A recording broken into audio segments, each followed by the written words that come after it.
అవనిలో గల యాత్రలన్నీ చేయగవచ్చు, ముఖ్యమౌ నదులందు మునుగవచ్చు.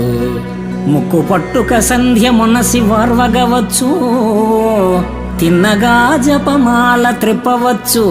వేదాల కర్ధంబు విరిచి చెప్పగవచ్చు, శ్రేష్ఠ క్రతువులెల్ల చేయవచ్చు.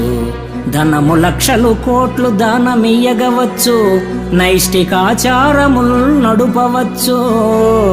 చిత్తమన్య స్థలంబున చేరకుండా నీ పదాంబోజములయందు నిలుపగలమా?